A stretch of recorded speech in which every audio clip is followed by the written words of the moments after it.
Hi friends, welcome మన ఉమ్మడి వంటలు ఛానల్కి. ఈరోజు నేను చూపించబోయే రెసిపీ అలసంద గుగ్గిళ్ళతో స్నాక్ ఐటమ్ చేసి చూపిస్తాను. అలసంద గుగ్గిళ్ళు ఉడకబెట్టుకోవడానికి ఒక 2 గంటల ముందు నానబెట్టుకొని 4 విజిల్లు వచ్చేంత వరకు కుక్కర్లో పెట్టుకుంటే ఇలా గుగ్గిళ్ళు అవుతాయండి. కొన్ని స్వీట్ కార్న్, కొన్ని పచ్చిమిర్చి ముక్కలు, సగం క్యారెట్ తురుముకున్నాను. ఇలాగా వీటన్నింటితో మంచి స్నాక్ ఐటమ్ చేసి చూపిస్తానండి. అలసంద గుగ్గిళ్ళకి పోపు కూడా వేసుకున్నాను నేను. ఇవి మిక్సీ జార్ తీసుకొని కచ్చా పచ్చాగా మిక్సీకి వేసుకోవాలి. ఇట్లా మిక్సీ పట్టుకున్న దాన్ని ఒక బౌల్లోకి వేసుకోవాలి. అలాగే స్వీట్ కార్న్ కూడా కచ్చా పచ్చాగా వేసుకోవాలి. అలాగే పచ్చిమిర్చి ముక్కలు కూడా కలిపి వేసుకోవచ్చు. ఈ మిశ్రమాన్ని కూడా మనము ముందుగా వేసుకున్నాం కదా, ఆ బౌల్లోనే వేసుకుంటున్నాను. ఈ క్యారెట్ తురుము కూడా ఇందులోనే వేసేసుకుంటున్నాను. కొద్దిగా జీలకర్ర, తగినంత ఉప్పు వేసి ఒక మారు కలుపుకోవాలి.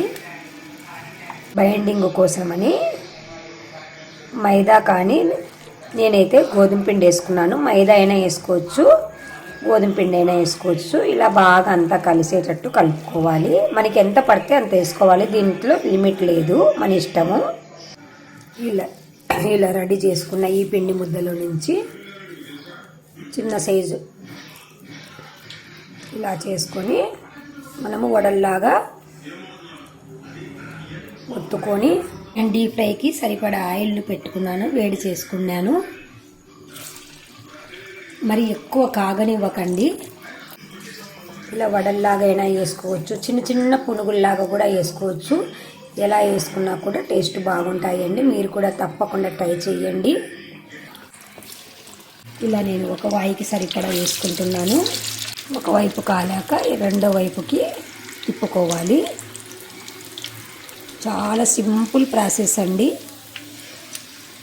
చాలా బాగుంటాయి టేస్ట్. తప్పకుండా ట్రై చేయండి. ఏదో డిఫరెంట్గా ఉండాలి అన్నట్లుగా నేను ట్రై చేస్తూ ఉంటాను, కానీ టేస్ట్ అయితే చాలా బాగుంటున్నాయి. ఏవి ట్రై చేసా కూడా చాలా చాలా బాగా వస్తున్నాయి. మన ఛానల్ మహత్యమో, మీ అందరి ఆదరాభిమానాల వల్లనో ఎందుకో ఏంటో మరి నాకు అర్థం కావడం లేదు, మన ఛానల్లోకి ఏ ఐటెం పెట్టాలా అని ఆలోచన వచ్చినా కూడా పెట్టి టేస్ట్ చేస్తే చాలా సూపర్గా ఉంటున్నాయండి. మీరు కూడా తప్పకుండా ట్రై చేయండి. 2 వైపులా గోల్డెన్ బ్రౌన్ కలర్ వచ్చేంత వరకు వేయించుకొని, ఇవి ఇలాగే అయినా తినొచ్చు. మనం పచ్చిమిర్చి వేసాము, జీలకర్ర వేసాము కదండి, కాబట్టి ఇలాగైనా తినొచ్చు. టమాటా కెచప్తో కూడా తినొచ్చు, మన ఇష్టం అండి. ఎలాగ తిన్నా కూడా టేస్ట్ అదిరిపోతుంది, చాలా బాగుంటుంది. మీరు కూడా తప్పకుండా ట్రై చేయండి ఫ్రెండ్స్. ఇందులో పచ్చి కరివేపాకు ఎక్కువైనా వేసుకోవచ్చు. కొత్తిమీర నా దగ్గర లేదు, కొత్తిమీర వేసుకోవచ్చు. స్ప్రింగ్ ఆనియన్స్ వేసుకోవచ్చు, చాలా బాగుంటాయండి. తప్పకుండా ట్రై చేయండి ఫ్రెండ్స్. ఇలా కాలాక మనం సర్వ్ చేసుకోండి ఫ్రెండ్స్, చాలా టేస్టీగా ఉంటాయి. ఇలా చిన్న చిన్న పునుగుల్లాగా కూడా వేసుకోవచ్చు. మంటనైతే మీడియం కానీ లోలో కానీ పెట్టుకొని కాల్చుకోండి ఫ్రెండ్స్. పైన ఎర్రగా అయిపోయి లోపల పచ్చి పచ్చిగా ఉంటుంది, అలా ఉండకూడదు కదా, అందుకని మీడియంలో కానీ తక్కువలో కానీ పెట్టుకొని వేయించుకోండి. ఈ వింటర్లో ఇలా కొంచెం పిల్లలకి వేడివేడిగా హాలిడేస్లలో చేసి పెట్టినామంటే చాలా ఇష్టంగా తింటారు ఫ్రెండ్స్. కొత్తవన్నీ మనం ట్రై చేసుకుంటూ పిల్లలకి టేస్ట్ చూపిస్తూ ఎంజాయ్ చేయండి ఫ్రెండ్స్. ఇలాగా బాగా వేగాక తీసుకొని సర్వ్ చేసుకోవడమే. ఇలాగా చిన్న చిన్న పునుగుల్లాగైనా వేసుకోవచ్చు, ఇలా చిన్న చిన్న వడల్లాగైనా వేసుకోవచ్చు అండి.